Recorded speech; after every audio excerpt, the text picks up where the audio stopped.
Hi everybody, it's Belinda from Belinda's Book Nook, and I'm here to do a quick book chat. I also wanted to just brag that I am like up to date. But did I say this last year? Was it like I successfully updated January, maybe February, and then I fell off? So I guess I'm just gonna take this little win now, and hopefully I will continue.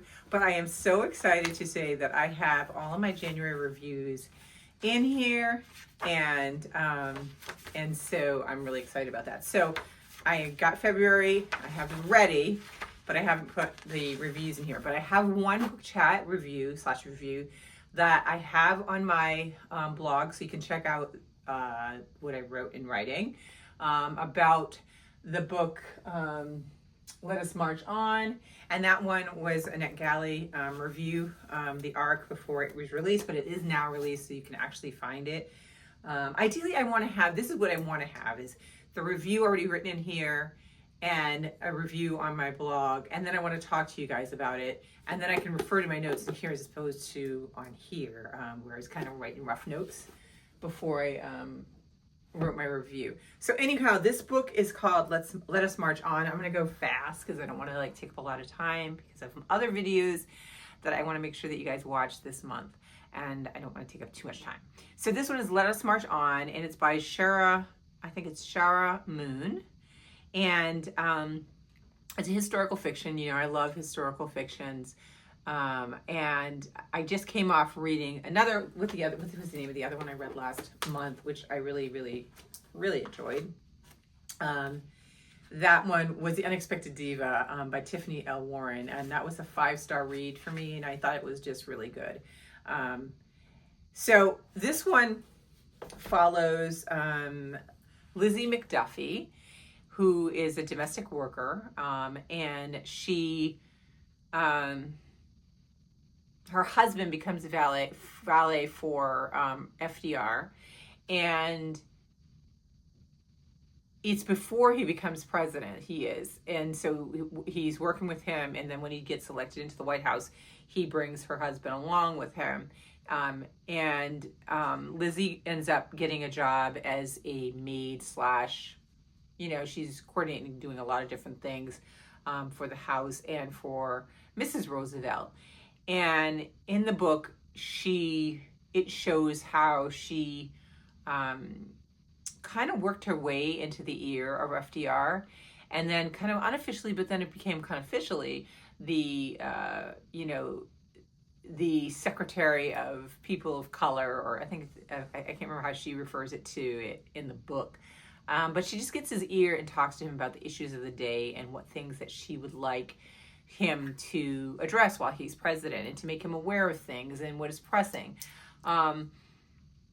This person is actually a real person. The story is, again, historical fiction, so with embellishments and things here and there.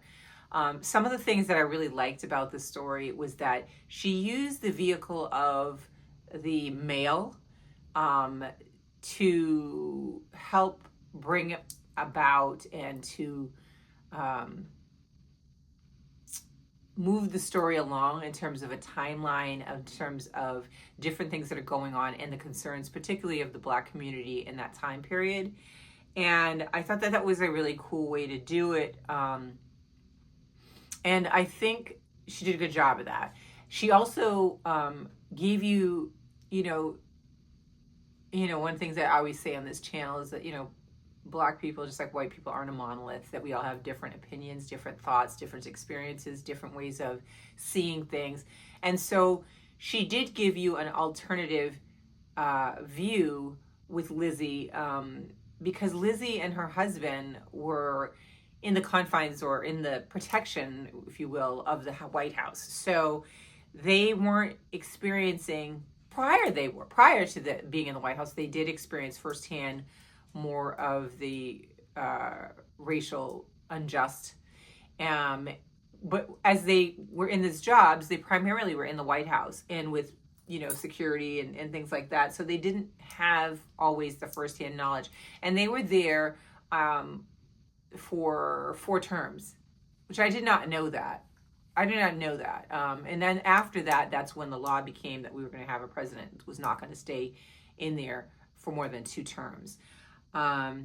And so it was interesting to see that too. So they were there in a long period of time, and I think it was really interesting to see how she allowed that character to have one particular opinion, um, that might be contrary to what people are experiencing or their opinion outside. She had a reporter that she used that really came at it hard, and he interacted with Lizzie and her husband on numerous occasions to kind of stir the pot of it and give you another viewpoint of what's going on and how people are perceiving this presidency, and how the need for them is immediate for change. They don't want to keep waiting. They don't want to keep waiting. Whereas even though Lizzie and Mac want change, they are in the quote luxury of living in a lifestyle or living in the confines of the White House. So they're not having to deal with those elements on a regular basis. She does have some situations where they do get confronted a bit, and that was interesting too. But I thought that it was kind of nice how she used her and her opinion to give you more nuanced perspective, okay, of the times. My only thing with the book that I think would make me, in our stars world of reading, I'm not going to say my star rating. I thought this was a good book, but some reasons why it would not be a 5 for me, at least, was I felt that the pacing from time to time was a bit slow and repetitive. I really get irked when I hear something too many times. I understand the importance of repeating certain things to bring home a fact or bring home something, but there were also other things that I just felt like I didn't need to hear that again, and I almost felt like it was just too redundant for me. So that's why it wouldn't be a 5-star.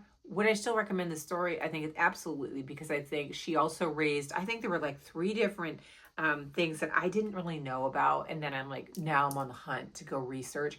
And that's what I love about historical fiction. That's why I like to read historical fiction, because I love being able to learn and for something to stoke my curiosity. Like, what? Did that happen? The other thing that was wonderful in this book was these quotes. I pulled out so many little quotes that I was like, oh, I'm definitely going to put that in my book journal. I have a section where I put the quotes, and I'll give you a couple of them. Give a good deed the credit of good intentions. Give a wicked deed the benefit of doubt. The other one was, you take the big cookie, you better take all the crumbs that go with it. And here's another one. Our person has stopped growing when she can't take criticism. The mouth was made to share the things that are too heavy for the heart to bear. I love that one. I do. And the longer we dwell on misfortunes, the greater is their power to harm us. And that's by Voltaire. Those were really, really good quotes. And in the context of the story, they really help build and help solidify the point being made. Some of the things that I wanted to research, and I did start a little bit. They talked about the Daughters of American Revolution's attempt to keep Marian Anderson from singing on stage at their Constitution Hall. Marian Anderson, if you watched when I did The Unexpected Diva, I talked about her a bit and how I came across her when I was first out of college. And not her personally, she has been gone a long time, but I came across her music, and I didn't know that there was a Black operatic singer that was extremely successful. If you Google just Daughters of the American Revolution and Marian Anderson, you'll come up with some fantastic information and pictures. So at the time, they did bar her from performing because of her race, but has since, they have now, the organization still exists, has come down on that. And they actually had in 2024 an event in honor of Marian Anderson that was pretty spectacular. But if you see the pictures from when they told her that she couldn't perform at Constitution Hall, she ended up I forgot where it was she ended up performing. But there's a fabulous picture of her standing up there in this magnificent gown and a huge audience out there listening to her. And if you get a chance, listen to Marian Anderson. That's another thing I probably didn't say, but definitely. So that was one that I wasn't aware of. And so I am definitely going to go down the rabbit hole, and probably in my commonplace, I'm going to put some of those pictures and some of that information in there because that's just fascinating to me. Another thing that is a very big interest to me, I'm very interested in Black farmers. And I have a couple books about them that I keep pushing off that I definitely want to try to get to this year. But she talked about that there were hundreds of displaced Negro farmers are roaming the country looking for work because the Agriculture Adjustment Act drove them off their lands. I haven't looked that one up yet. I still want to look that up. I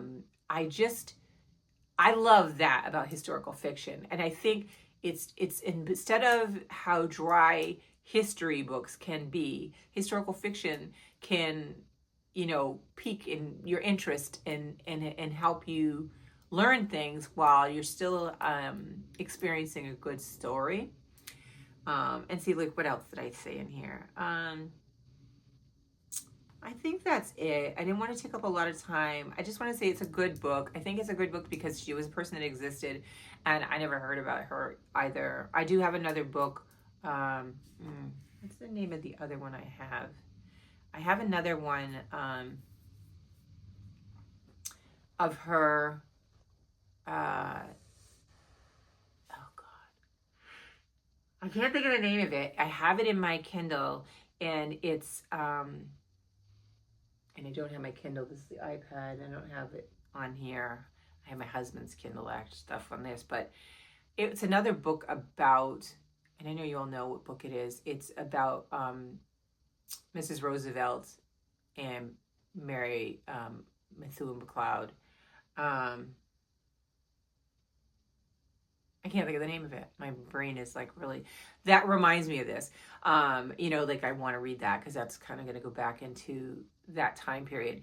The other thing too is just that it's, this reminded me, like I said before, of the movie The Butler that had come out in terms of the aspects of the story where you're talking about being kind of behind the scenes and what's going on actually in the White House with the staff. So I think that would be a nice pairing with this book as well, even though it's still a little different, but it'd definitely be interesting. But I think that I will definitely read that other book that I can't think of the name from. And I should have brought it with me. But anyway, it's a good book. I think it's good to read. The pacing, let me know if you do read it and if you find that the pacing does that thing and if you found some repetitive things. That would be the only thing that I would probably say that it was a bit of a negative for me, is I didn't like that repetition of just certain things. And I can't even, say what it is right now. I just know that I kept saying, like, didn't we hear that? Like, verbatim. Like, I don't know why that's repeated again. So there's that. But I did think it was a very good read, and you should check it out. So I'm gonna leave now with that because I didn't want to take a lot of time on this. Like I always say a book chat because I don't, I see some people do some amazing book reviews, and they go in a lot of depth, and I just don't. I don't have as much to say, but I definitely have an opinion that I want to share with you all. So I hope you guys are all doing well, and I will see you soon. Hopefully you're watching my new series 5 and 25. They're really good because there's books that I've read over time in different genres that I think are good books to read. So if you want to watch and get some good recommendations, they are there to see. And leave me a comment. Let me know how you're doing, and I hope you're reading and having a good day. And I'll talk to you guys soon. Bye.